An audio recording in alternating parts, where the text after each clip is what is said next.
Hey, my name's Ian Begley. You're watching the NBA Exchange with Dexter Henry.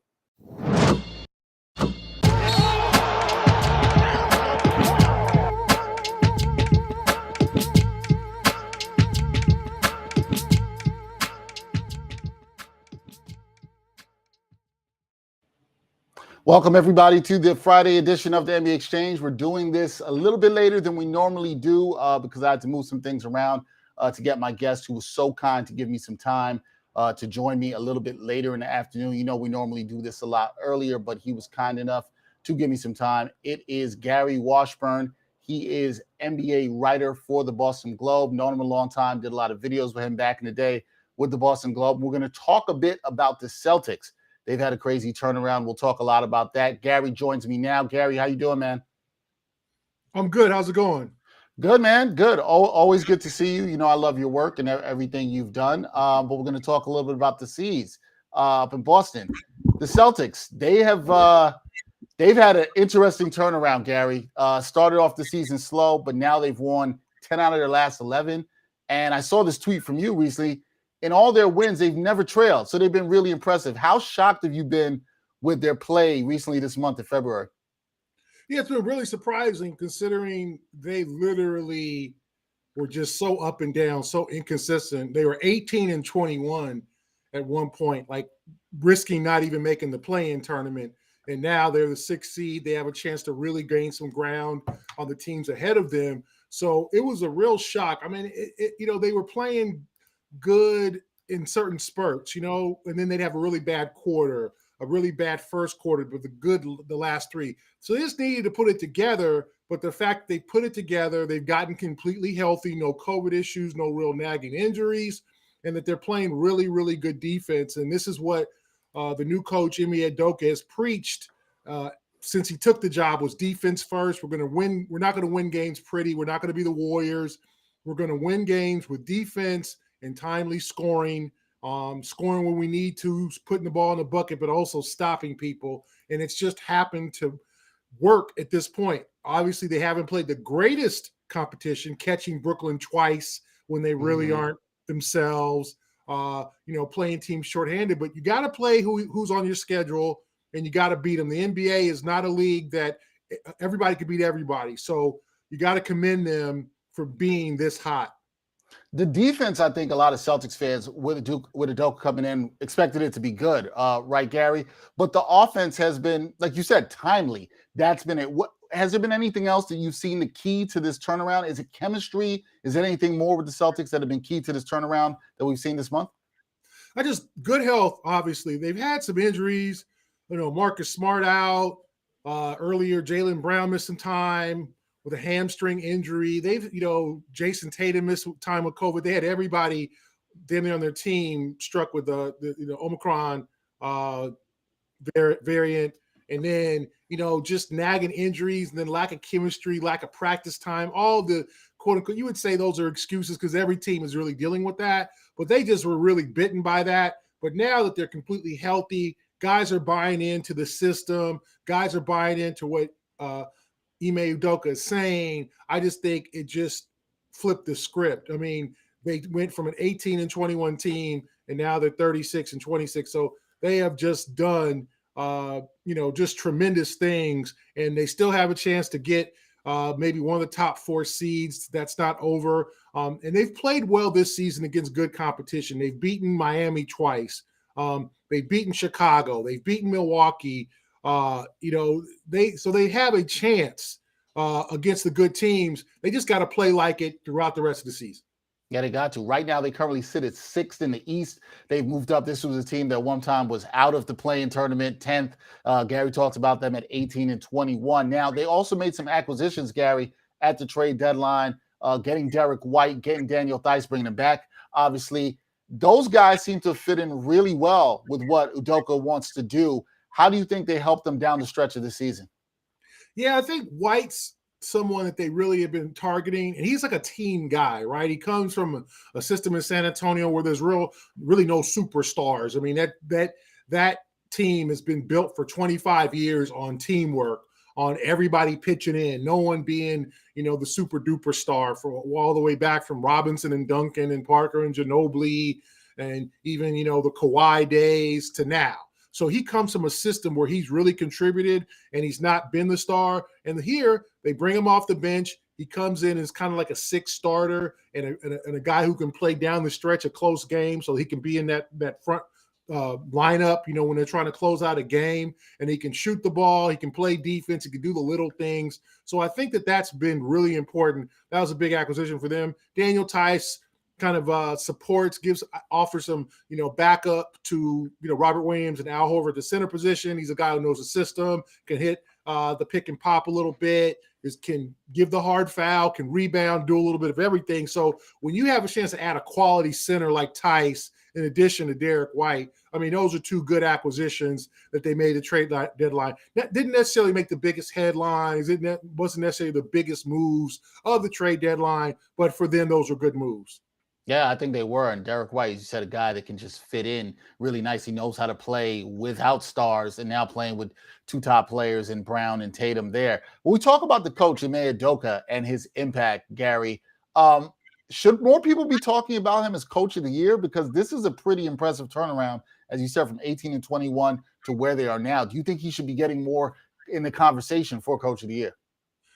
I think if they were to get the number 1 or 2 seed, maybe, right? But right now, Taylor Jenkins in Memphis, with how well the Memphis Grizzlies have done, Monty Williams with how well the Phoenix has kind of not missed a beat from last year's NBA Finals. I think those are the two leaders in the pack. Ime, would you vote him third? Yeah, I think definitely he's someone who could deserve consideration for being on the ballot. Especially, I think it all depends on how they finish. And remember, they're 18 and 21. But if they turn around and grab like a number 2 seed in the East and they finish with a really impressive run, yeah, I'd say he's someone in consideration. But I think you've got to definitely look down in Memphis at what Taylor Jenkins is doing with those Grizzlies, because remember, Dexter, they haven't been healthy. They still missing Dylan Brooks.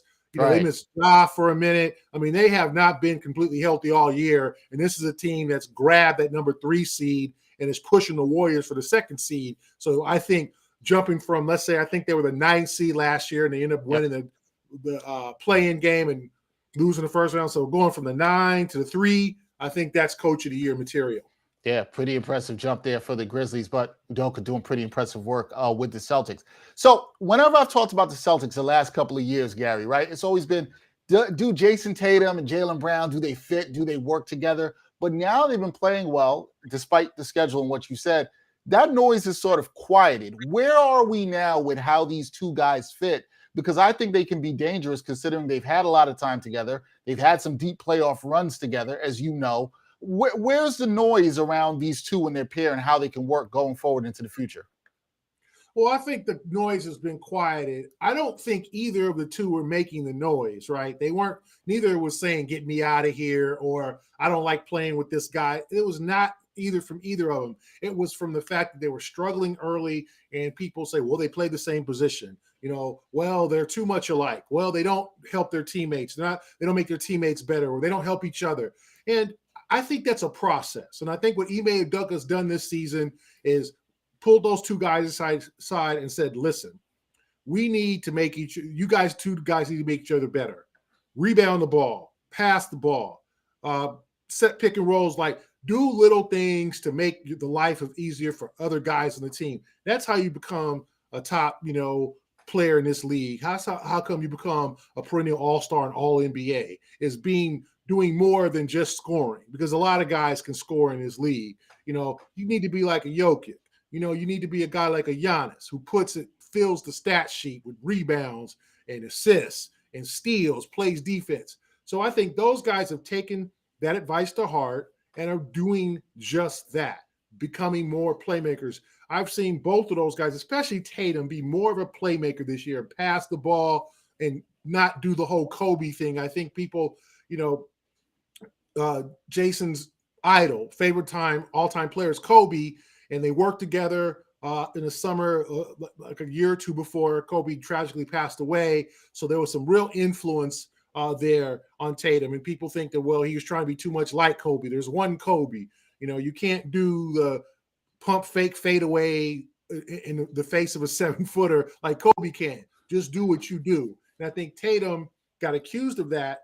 And so instead of that, he's now passing the ball. He's now taking the quality shot. He's now attacking the rim more. And the same with Jaylen Brown. Jaylen Brown is attacking the rim more, not relying as much on the three-pointer, has mastered the mid-range. So those two guys working together, and I've always said, you get two all-stars, you don't break those guys up unless they want to be broken up. Unless you got a James Harden situation, a Ben Simmons situation, Anthony Davis, where the guy comes to the manager and says, I want out. You don't break up two all-stars unless you get another all-star back. Right. Okay? Which isn't easy to do. You know that. Most right. teams would be doing backflips to have two all-stars, 25 and under on their team with control for the next 3 to 4 years. So the Celtics aren't going to do anything to break those guys up.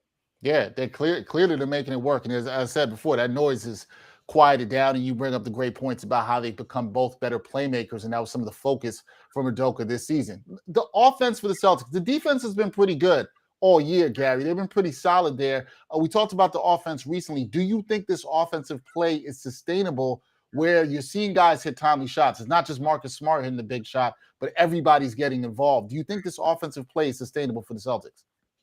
I think it is, Dexter. I think that they could use another offensive player, and we'll see what happens in the buyout market, because you've got Tatum and Brown, and then you've got, Smart, who's inconsistent, but when he can knock down the three when he's on. But there's times that he's not on, as we've known. If you followed the Celtics for years, Smart is a very streaky shooter. You don't want to rely on him to score. And then you got Robert Williams, who gives you easy buckets, something they hadn't had in years, someone you just throw the ball up at the rim and dunk it. Al Horford's been a key part. When the shot's going down for him, the Celtics are even a better team. He struggled offensively this year, struggled with the three-point shot. And then you go Derek White coming off the bench. But you look, and Grant Williams has also been a big aid, big help. He has become one of the better three-point shooters in the league. But if you're talking about championship caliber, you want someone who come off the bench and give you some buckets, okay? And there's guys going to be out there probably available that the Celtics can get, or you want to depend. Do you want to depend on second-year guard Peyton Pritchard to be that guy, that backup point guard who's going to get open shots? Do you want to depend on him to knock those down? Or do you want to get someone who's kind of a hired gun, someone who knows how to score? And I think that's what this team needs to make a big-time playoff run, is that one guy, like I would say, not now, but Jamal Crawford, a guy who can come off the bench and get your buckets and knows how to score, get to the free throw line. That's what they need. That's the kind of play you see them needing. Now, you talked about them getting to that next level, right? Making that championship run, deep playoff run, which they've had a deep run before. The Celtics have different group. But how much noise do you think they can make this year, Gary? As they are right now, they sit at 6. You talked about they have a chance to move up to one of the top 4 spots. Definitely possible. But how good do you think this team could be this year, finishing the second half, going into the playoffs? I mean, defense travels, right? So I think they can make a run at the conference finals. Can they beat Milwaukee, or can they beat Miami or Chicago in the 7-game series, or a revamped Brooklyn team? I think that's yet to be seen. This team has not yet played a long, grueling playoff series. Okay.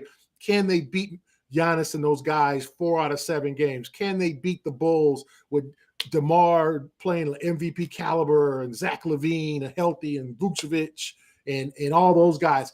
That's a good question. I think they can go to the conference finals if they're fortunate and things go right for them. I don't know. I think they need another piece or two to get over that top, because I think if you look at around the East, Milwaukee just picked up Javon Carter. The Nets have just picked up Goran Dragic. Philadelphia added Willie Cauley-Stein, because we haven't even talked about the Sixers and how they're going to look with James Harden. So you put those teams there, you got to give those teams a nod over the Celtics, simply because they've done it before and they have the star power. Can the Celtics be like it's not a great example, but the 04 Pistons, where they just kind of beat you with defense and they kind of sneak up on you? Maybe so. I don't think it's a great shot, but I do think their ceiling, to me right now, is the conference finals. Conference finals is their ceiling right now. Since you are a national NBA writer, you talked about some other stuff. Let me just take you around a little bit before we get you out of here. What did you think of the Simmons Harden deal with Brooklyn and Philly? Since they're in the division with the Celtics, what did you think of that? Was there a clear winner, or did both teams win there? I think both teams won. I mean, I think Philadelphia, remember, they had won and been successful without Simmons, but they also gave up Curry and Andre Drummond. Yep. So I think Philadelphia might have hurt themselves. I think you can give Brooklyn maybe the advantage but it all depends on how Simmons looks. Simmons might be a shell of himself for the first 20, 25 games. We do not know. We do not know what mental state he's in, what physical state he's in. He looks okay on the end of the bench, but we don't know because we haven't seen Ben Simmons since Game 7 against Atlanta when he passed up that slam dunk and passed it and then all of a sudden went into a shell and said he didn't want to play for the Sixers anymore. So I don't think there's a winner at this point because we haven't seen Harden. Harden is supposed to debut very soon. Friday against the Timberwolves is supposed to be his debut. We'll see how that looks, and we'll see if Philadelphia is hurt by losing Curry. I watched Curry the other night against the Celtics. Curry is a shot maker. I mean, that dude has gotten so much better from his early years when he was bouncing around the league. I mean, he's not his brother. He'll never be his brother, but my goodness, Curry is a shooter, man. I mean, he can hit that mid-range, and that gives Brooklyn another weapon. And, with Kyrie and with Durant coming, and let's see what happens with these COVID situations if Kyrie can play full-time in the city or whatever. Yeah. But I don't think there's a winner yet because there's so many variables to it. What kind of shape is Harden in? When does Simmons come back? Do Drummond and Curry really help Brooklyn? What will Philadelphia look like without having Curry as a shooter and another big man in the paint? Will they, some of the other guys step up? So I don't think there's a winner yet. I know that's kind of a cop-out answer, but I don't think there's a winner yet because there's so many variables. We have yet to see either player on the floor for the team, right? Right. We don't know. Right.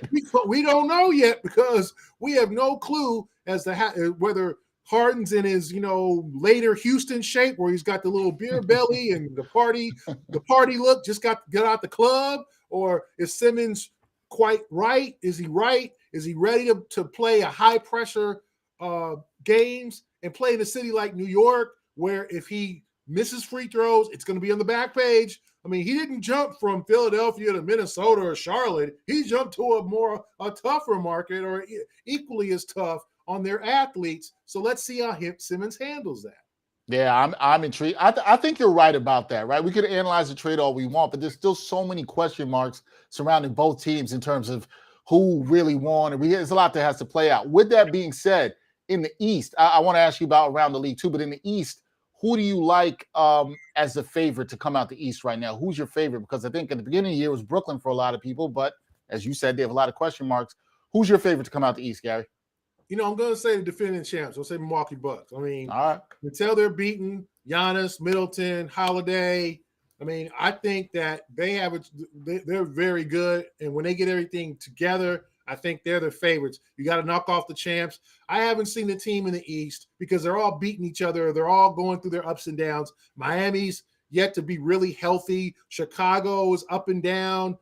Cleveland's starting to slip a little bit. We'll see what happens with them. Philadelphia and Brooklyn, as we've just talked about, we have no idea how they're going to look. You're thinking Brooklyn's going to make this real meteoric rise, but Brooklyn's in the play-in right now, which means they got to win one or maybe two games, then get a Miami or a Milwaukee or somebody in the first round, win that series, and then keep it moving. Like, that's a lot. So I'm going to say the Bucks until someone steps up and shows me that they can beat the Bucks in 7 games. Giannis is a monster, and he's gotten even better than last year. Top 75 player. I think the youngest guy on the top 75 team, right? All-time 75 team. So until someone shows me they can beat Milwaukee 4 out of 7, the Bucks are the favorites. I think that's fair. What about MVP? Who do you got for MVP right now? We're hearing it's a 2-man race between Jokic and Embiid. Who do you have? Because I feel, Gary, a little bit with Jokic, he's kind of getting disrespected. He's gotten an even better season than last year, right? And some people are forgetting about him at all. Who do you have winning MVP? Well, Dexter, do not forget Okay. DeMar DeRozan. True. Okay. True. Chicago, remember, as you've known, we followed the Bulls. The Bulls ain't been right since Derrick Rose left, right? They had a good run when Derrick Rose was there. Then they left, and they've been for years trying to find that combination to be competitive and be significant again. They get DeRozan, and boom, they're suddenly one of the top seeds in the East. He is going nuts lately, and he's carrying that team because Levine's been out. Vucevic has had his time with injury. Kobe White missed a part of the season. So, to me, you got to give DeRozan some love for the MVP. Jokic, I mean, what more can you say about him? Carrying a team with major injuries, Porter and Murray both out.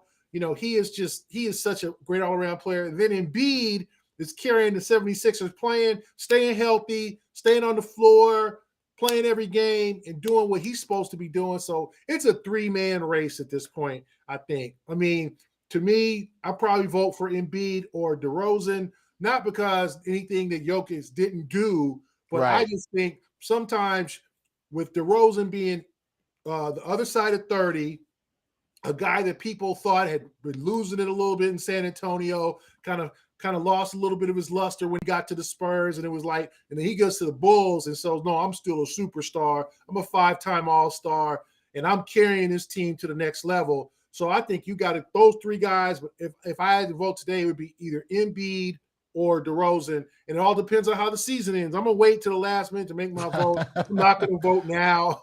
Right. I'm not gonna vote. I'm gonna see where each of these players take their teams, especially even Denver. Denver's in the playoffs without two superstars in Murray and two of their main cogs in Murray and Porter. I mean, that says something about Jokic, the way he deals it. So if he gets votes, there's no loser here. Whoever wins, I think, deserves it. Yeah, I'm intrigued to see how you vote on this one. I think you're right. It's going to come down to probably the final weeks. Last thing before I get you out of here, who wins the title? I know it's early. I know we haven't seen playoff seedings, but if you had to put some money on it, who do you see winning this title? Who do you think is the best team in the league right now? I'm gonna say the Phoenix Suns. I think that they're a team of destiny. They have not slipped since the finals. You know, Milwaukee's gone through their troubles. And, you know, Golden State's made a resurrection. We'll see what happens when they get Wiseman back. But Phoenix seems like a team. They're a machine, man. Like, they're just a total machine. They just methodically beat you. Everybody knows their role. Chris Paul. And we'll see what happens with his injury. But I think he'll be back for the playoffs, so I think they'll be okay. They'll manage or whatever.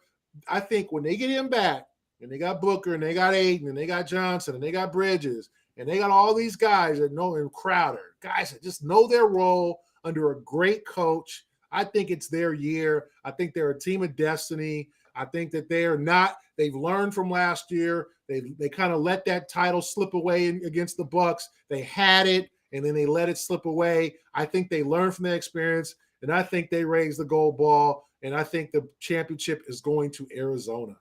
Arizona and Phoenix. You heard it from Gary Washburn giving you guys the pick. Gary, thank you. You're great with all the work you do covering the NBA and for the Boston Globe. I know you took some time to talk to me from Detroit. Stay warm there in Detroit. I'm sure it's not warm at all. And you know, yeah, and it's Detroit, so I know you want to get back home. Yeah. I know you want to. That is Gary Washburn from the Boston Globe, NBA writer. Gary, thanks for joining me as usual. Appreciate you, man. Thank you. No problem. Again, that is Gary Washburn. He joined us here on the NBA Exchange. We're so grateful to have him join us there. We're going to take a quick break. When I come back, we are going to do something a little bit different around betting. You know, our partner for a lot of this, we've been promoting our code for weeks, is Prize Picks. We're going to talk about some of the best over-under picks that you can make tonight for some player props. I know some of you like to do that out there. It's Friday night. Why don't we do something a little bit different in terms of player props around Prize Picks? But first, a word from our partners, Prize Picks. Are you looking for a better way to play player props or daily fantasy sports? Well, look no further than Prize Picks. Prize Picks is the leading over-under daily fantasy game. Why? Because it's so easy to use and win. You can make your picks in under 30 seconds and win up to 10 times your money in one day. Right now, we have a special offer for our viewers and listeners of the NBA Exchange. All you got to do is sign up now and use the promo code NBAEX. PrizePicks will match your first deposit up to $100. Yep, that's right. They'll match your first deposit up to $100. So join the over 150,000 others who found a better way to play and download the PrizePicks app today.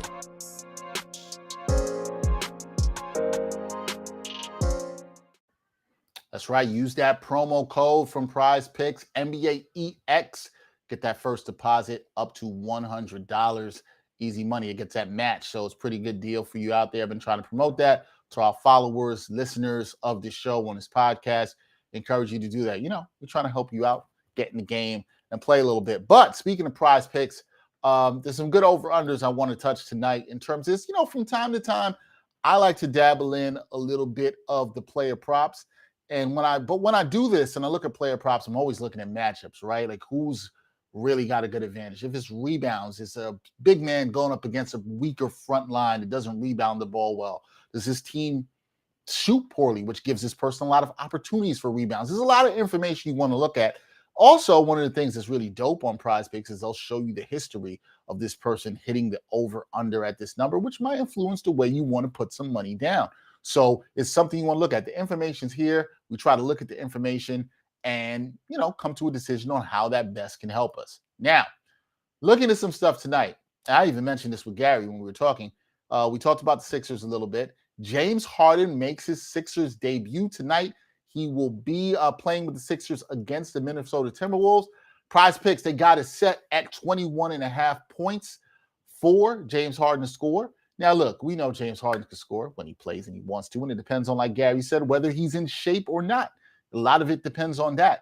We will see how he looks. So though I have this feeling he'll be a little bit motivated to play in a Sixers uniform. However, one of the things I like to always caution against is when somebody's had a long layoff, and Harden has. Look, let's keep it real. He checked out on the Nets a couple of weeks ago. He hasn't played since well before the All-Star break. It's been about almost 3 weeks since he's played really a meaningful game where he's done anything. 21.5 is something Harden usually is able to do, but for me, this is take the under.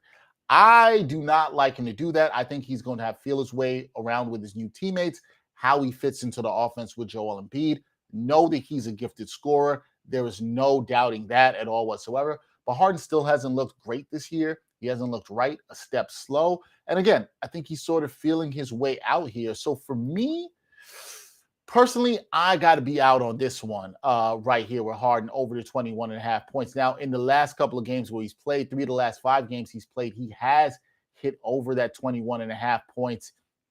You see a very low output, which I believe was that 4-point game against Sacramento, the last game that he actually played in. Yes, that was back on February 2nd. So, folks, hasn't played since February 2nd. The 4-point output there. The only other time he didn't score over 21.5 is when he had 13, actually against these Minnesota Timberwolves. Not saying that they had him figured out, but with the layoff, last time he scored, he had 4 points. I could see Harden scoring somewhere between 16 and 18 points.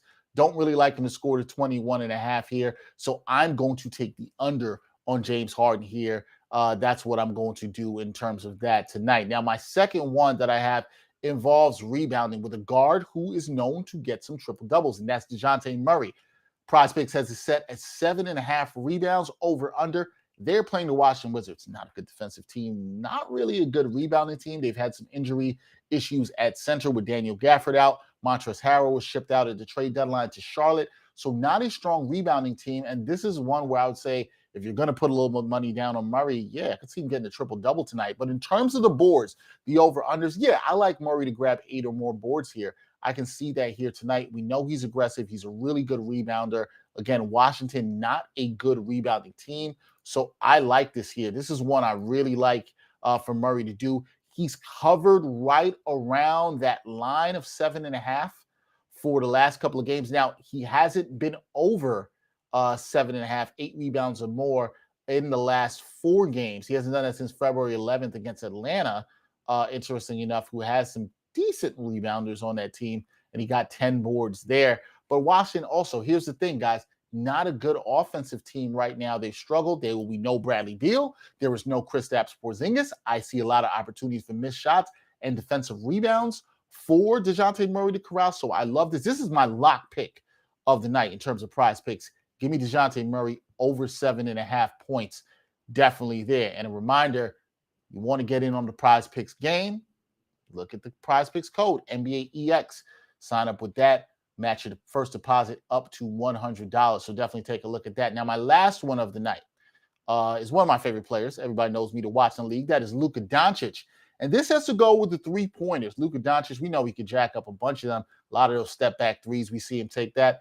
2.5 3-pointers made versus Utah. And here's why I like this. Utah, we know about how good Rudy Gobert is, but we also know where Utah struggles, and a lot of that is on the perimeter. They can struggle a ton defending really good players like Doncic, really dynamic players on the perimeter, which makes you think Doncic is going to get some blow-bys, but Doncic is always going to get a couple of open threes, and late in the game, he tends to have the tendency to shoot a lot of step-back threes and make some of those, even against some tough defenses. I think he'll get a lot of good looks in this game. We know Doncic attempts a lot, over 6 threes a game. I think he'll make at least 3 of those tonight. I love this matchup for Doncic pretty much, and I think that this is one you should want to look at too. Now, in the last 5 games, Doncic has hit 3 or more threes 3 of his last 5 games, okay? And he's had some big games. He was balling before the break, right? He had a 51 piece, 50 piece. I think it was another one where he was right at 49. So he's had some big games, as you see, February 10th against the Clippers, 7 threes. February 12th, he had 6 threes against the Clippers, and then against the Pelicans, which he killed them, 7 threes. So this is a matchup that I think is not one that should be tough for Doncic to get off the threes. I think he'll hit them. I think he can cook against the Jazz tonight. So I like this. But my really big lock I love tonight is I really love that Dejounte Murray pick over the 7.5 rebounds if you're going to do that with prize picks. So I think those are ones that you definitely want to look at. So just to recap for everybody so they can know what is going on, you want to look at James Harden. I got him under 21.5 points, okay? James Harden, don't think he's going to come out and have a big game. He could prove me wrong, but I don't like him there. I'm going with the under for the 21.5 points. Dejounte Murray, over the 7.5 rebounds. Love his opportunity to get a lot of boards against the Washington Wizards. And Doncic, I love his opportunity to feast on the perimeter and get a lot of threes. I think he can get 3 threes or more against the Utah Jazz tonight. So those are my picks. Once again, we got to remind y'all, we're helping y'all out, man, here.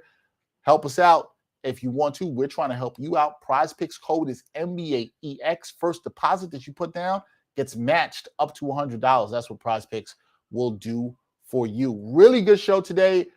Different time for us to do this at 4 o'clock, a little bit later on a Friday afternoon. But again, I'm so grateful for my guy, Gary Washburn, who I've known for years at the Boston Globe, for taking the time to join with me, talk a little Celtics, talk a little NBA. If you missed it, came late to the conversation, this will be archived. You can watch anytime on the Backpack Broadcasting YouTube channel. Also, you can check out the podcast, the audio version, which is up on all digital streaming platforms. I'm Dexter Henry. It's been a great week coming back to the NBA Exchange after the All-Star break. There'll be a lot to talk about next week. February will be ending on Monday. We're into March. Unbelievably, we are headed towards the playoffs. Unbelievably, most teams have anywhere between 25 to 23 games left. So we are into the stretch. As Gary said, there's still a lot to be decided in terms of awards. If you're thinking about future bets, we'll talk about that over the next month or so. A lot still to be decided, a lot to be discussed as we head to one of my favorite times of the year, which is spring, the postseason around the NBA. Honestly, man, I just can't wait. Once again, special thank you to my guest, Gary Washburn, who was great today to join us once again. I know we'll have him back to hopefully talk some more Celtics and other things around the NBA. We thank you, the subscribers, the listeners. Hit that subscribe button on the Backpack Broadcasting YouTube channel. Also, hit the subscribe button. Follow the podcast in any of your digital streaming platforms. And, use that code, NBAEX, for Prize Picks. I'm Dexter Henry. Until next time, we'll see y'all Monday on the NBA Exchange. Peace and enjoy the basketball.